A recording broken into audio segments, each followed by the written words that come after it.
Hello students, हम नई video के साथ आज आपके सामने फिर हैं। आपको पता है कि हम लोग पिछले कुछ दिनों से लगातार एक एक वीडियो के साथ अपने चैप्टर्स के अंदर एनसीईआरटी के लाइंस को डिकोड कर रहे हैं और इस सीरीज का हमारा जो पर्पस है वो सिर्फ एक है कि जो बच्चों में भ्रम है कि एनसीईआरटी की लाइनें काफ़ी टफ होती हैं, उनके क्वेश्चंस को करना, उनके साथ कोरिलेट करना थोड़ा मुश्किल होता है, तो वही भ्रम हम दूर करना चाहते हैं, खासकर उन बच्चों के लिए जो एनसीईआरटी से ज़्यादा वाकिफ नहीं हैं और उन्होंने एनसीईआरटी को हवा बना रखा है। हालांकि उनको आता बहुत कुछ है, लेकिन एक है ना फियर आ जाता है, तो उस फियर के कारण वो हमेशा भ्रम बना रहता है। तो लास्ट जो हम लोगों ने टॉपिक पढ़ा था टीनोफोरा, उसी के आगे अगला फाइलम हमारे पास आता है, that is a phylum platyhelminthes. Actually helminthes का मतलब होता है वर्म,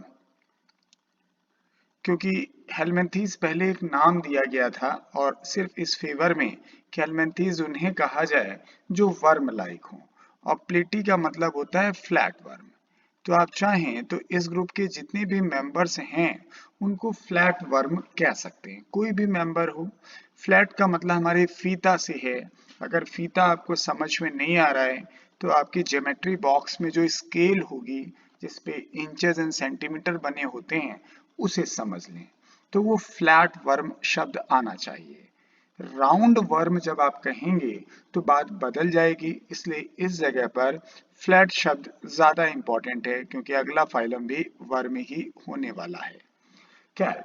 तो अगला जो फाइलम हमारे पास है दैट इज फ्लैट वर्म। अब जैसे ही फ्लैट शब्द आप अपने पास रखोगे तुरंत शब्द आएगा that is a dorso ventrally flattened body. क्योंकि फ्लैट तो हम दो तरीके से होते हैं, लैटरली भी फ्लैट हो सकते हैं या डॉर्सो वेंट्रली भी फ्लैट हो सकते हैं। तो यहाँ ये लाइन बड़ी इंपॉर्टेंट है कि जो आप फ्लैट कहते हो सर हम वो किस तरीके से फ्लैट हैं। तो ये बड़ा इंपॉर्टेंट शब्द है क्योंकि इसी से इसकी सिमेट्री डिफाइन हो जाएगी। डॉर्सो वेंट्रली फ्लैट होने की वजह से ही हमारे यहाँ पर जो सिमेट्री है, and yes and that is पहली बार हमारे पास ये सिमेट्री आ रही है अभी तक के एवोल्यूशन में, and that is a bilateral symmetry. क्योंकि बाइलेटरल सिमेट्री होने के लिए आपका डॉर्सो वेंट्रल एक्सिस क्लियर होना चाहिए। इसके पहले चूंकि स्पॉन्जेस में, सिलेंट्रेटा में, टीनोफोरा में डॉर्सो वेंट्रल एक्सिस ही नहीं क्लियर था, इसलिए हम इस प्रकार की सिमेट्री की कल्पना नहीं कर रहे थे। खैर पॉइंट होता है कि these are dorso ventrally flattened body, तो फ्लैट शब्द से तो जोड़ लेंगे आप flat worm, hence they are called flat worm. Yes, यही बात तो मैं भी कह रहा हूँ। फाइलम का जो नाम रखा गया फ्लैट वर्म वो इसीलिए कि दैट बॉडी ऑफ जो ऑर्गेनिज्म है इस फाइलम की वो सभी के सभी डॉर्सो वेंट्रली फ्लैट हैं। अगला सेंटेंस है दे आर मोस्टली एंडोपैरासाइट। तो इसमें ये लाइन थोड़ी सी अच्छी सी लाइन है, क्योंकि जो नीचे एग्जाम्पल दिए गए हैं सिर्फ दो दिए गए हैं, एक टीनिया दिया गया है, एक फैशोला दिया गया है। अगर सिर्फ दो ही एग्जाम्पल रखेंगे यानी टेप वर्म और लिवर फ्लू, तो शायद आपको ये लाइन बड़ी अच्छी नहीं लगेगी। लगेगा यार दो मेंबर हैं, दो के दोनों तो पैरासाइट हैं, इसलिए मैं चाहता हूं इस जगह पर एक एग्जाम्पल और होना चाहिए, and that is a planaria. तो आपको ध्यान आएगा कि सर ये पैरासाइट है, ये पैरासाइट है, लेकिन सर ये तो फ्री लिविंग है। ग्रेगेरियस हैबिट होती है प्लेनेरिया की, सर जहाँ छिछला पानी, शैलो वाटर, मड जहाँ पर है वहां पाया जाता है। तो जैसे ही आप तीसरा एग्जाम्पल आप देखोगे ना, तो तीसरा एग्जाम्पल के साथ ही आपको आपकी बात समझ में आ जाएगी कि हमने इसको मोस्टली शब्द क्यों कहना चाहा, क्योंकि मोस्टली वर्ड आपको प्लेनेरिया की याद दिलाएगा, सारे के सारे इंडोपैरासाइट नहीं है। फिर से these are mostly endoparasite found in the animals including human being. जाहिर बात है बहुत सारे जानवरों में होते हैं, मैं सिर्फ इंसान की बात नहीं कर रहा हूँ, लेकिन इंसान भी इनका एक होस्ट हो सकता है। फिर अभी जैसा हमने आपसे कहा कि डॉर्सो वेंट्रली फ्लैट है, तो बाइलेटरल सिमेट्री पाई जाएगी, और ये पहला फाइलम है इवोल्यूशन के हिसाब से कि जहां पर आपके पास बाइलेटरल सिमेट्री पाई जाएगी। इससे पहले आप टिनोफोरा पढ़ रहे थे, that shows the radial symmetry. Coelenterata आपने पढ़ा, वो भी रेडियल सिमेट्री है। स्पॉन्जेस में इन जनरली जब कहा जाता है तो हम कहते हैं एसिमेट्रिकल है, काली जो है ल्यूकोसिलिनिया और साइकॉन में आपने रेडियल सिमेट्री का जिक्र किया होगा। दूसरा शब्द है ट्रिप्लोब्लास्टिक, और इस शब्द के लिए भी हम पहली बार ही आपके पास आ रहे हैं। फर्स्ट टाइम यहाँ से मीजोडर्म आना शुरू होती है, लेकिन मीजोडर्म आने का मतलब ये नहीं हुआ कि सीलोम बन जाएगा। Yes, they are at acoelomate with organ level of organisation. तो इन चारों शब्दों को ध्यान से देखें, सब फर्स्ट टाइम है। बायलैटरल सिमेट्री भी पहली बार आ रही है, ट्रिप्लोब्लास्टिक यानी मीजोडर्म पहली बार आ रहा है, एसिलोमेट। अब ये बात आती है कि जब सीलोम का हम जिक्र करते हैं, जहां सीलोम नहीं पाया जाता है, उन्हीं को हम लोग कहते हैं एसिलोमेट। तो आप कहोगे, कहना चाहें तो पोरीफेरा, सिलेंट्रेटा, टिनोफोरा, इन तीनों को भी हम एसिलोमेट कह सकते हैं, तो कोई गुनाह नहीं है, आप जरूर कह सकते हैं। लेकिन देखने वाली बात यह है कि जहां मीजोडर्म है ही नहीं, उनके एग्जाम्पल हम क्यों शामिल करें। इससे जब एसिलोमेट का जिक्र होता है तो हम सिर्फ और सिर्फ पहली चॉइस में प्लेटीहेल्मिन्थेस ही रखते हैं, इसलिए इस पे थोड़ा गौर जरूर करिएगा। ये अलग बात है कि आपके पास एग्जाम्पल ना दिया हो कभी, तो आप चूज कर सकते हैं, सिलेंट्रेटा भी कर सकते हैं, निडेरिया सॉरी टिनोफोरा भी कर सकते हैं, या स्पॉन्जेस भी कर सकते हैं। और ऑर्गन लेवल भी पहली बार आ रहा है। इसके पहले के जो दोनों फाइलम थे, दैट इज सिलेंट्रेटा और टिनोफोरा, दोनों ही जगह पर हम टिश्यू लेवल ऑफ ऑर्गेनाइजेशन का जिक्र करते थे। फिर बात अभी आपने थोड़ी देर पहले की है कि ये ज्यादातर एंडोपैरासाइट हैं, शरीर के अंदर रहते हैं, तो जाहिर है उन्होंने अंदर रहने के लिए कुछ पैरासिटिक एडॉप्टेशन किया होगा। तो yes, hooks and the suckers are present in the parasitic form. देखिए स्पेसिफाई कर दिया गया कि जो पैरासिटिक फॉर्म होगा उन्हीं में हुक्स एंड सकर्स होंगे। कहीं हुक्स होंगे, कहीं सकर्स होंगे, और कहीं दोनों होंगे। जैसे अगर हम आपको ये जो नीचे दो एग्जाम्पल दिए गए हैं यहाँ पढ़ाते, तो यहाँ सकर्स हैं, ये वेंट्रल सकर कहलाता है इस जगह, वेंट्रल सकर। और ये जो आगे की तरफ है, इसे आप ओरल सकर भी कह सकते थे या इंटीरियर सकर भी कह सकते थे, क्योंकि ये माउथ को सराउंड करता है। यहाँ सिर्फ सकर है। लेकिन अगर हम टीनिया को देखें, तो टीनिया में हम लोग कह पाते हैं, इस टीनिया वाले एग्जाम्पल में यहाँ हुक्स और सकर्स दोनों हैं। हालांकि ये बात बहुत अच्छी तो नहीं है, क्योंकि एक इन्हीं की स्पीसीज है टीनिया साजिनाटा, जहां पर हुक नहीं पाए जाते। खैर, ये पॉइंट सिर्फ ये बताने के लिए कहा गया है कि जो भी पैरासाइट होगा उनमें पैरासिटिक एडॉप्टेशन होगा, और ये एडॉप्टेशन जो है हुक से सकर का, ये सिर्फ just for the purpose of attachment, उस शरीर से, उस होस्ट बॉडी से अटैच होने के लिए। फिर इसमें है सम ऑफ देम, ये बात गौर करिएगा, some of them absorb a nutrient from the host body directly to the body surface. ये बात इसलिए कही जा रही है क्योंकि हम ये जिक्र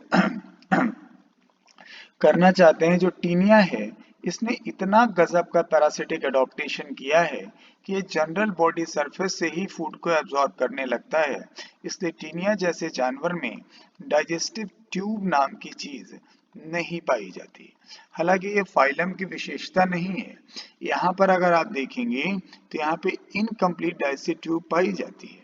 यस, जैसे आप चाहें तो आप कहते, तो हम ब्लाइंड सैक बॉडी प्लान कहते, या दूसरी भाषा में कहते incomplete digestive tube.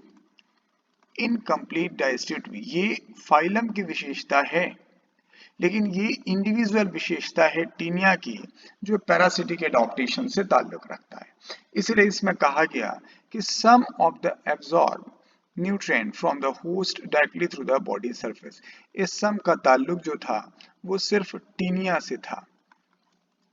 Yes, specialised cell excretory structure का जिक्र किया जा रहा है, एंड नाम है इनका फ्लेम सेल। तो सर यहाँ पहली बार एक्सीटरी स्ट्रक्चर आया। एक्सीटरी सेल के फॉर्म में एक स्ट्रक्चर है, दैट इज फ्लेम सेल। इससे पहले जब भी हम एक्सेशन का जिक्र करते थे, चाहे वो कोई भी फाइलम हो, इवन आप एनिमलिया से पहले भी आपने अगर कोई ग्रुप पढ़ा है, जैसे प्रोटिस्टा की बात कर लें, या फिर आप अपने एनिमलिया में स्पॉन्जेस, सीलेंट्रेट या टीनोफोरा की, तो दे excrete by the body surface. लेकिन ये भी फ्लेम सेल एक्सीटरी सिस्टम में पहली बार आई है और ये बेहद इंपॉर्टेंट है। इसकी इंपॉर्टेंस यहाँ से कम है।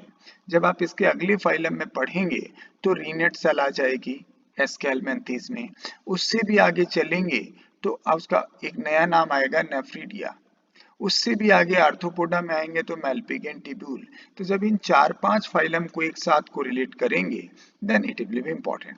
अच्छा, स्पेशलाइज्ड है तो जरूर, एक्सीटरी फंक्शन है, लेकिन सर एक्सीटरी ही नहीं सर, ये ड्यूल फंक्शन है सर, दोनों फंक्शन निभाते हैं that help in the osmoregulation as well as excretion। फिर सेक्सेस और नॉट सेपरेट, यानी जाहिर बात है ये बाइसेक्सुअल एनिमल होते हैं, मेल फीमेल दोनों ऑर्गन एक ही पर पाए जाते हैं।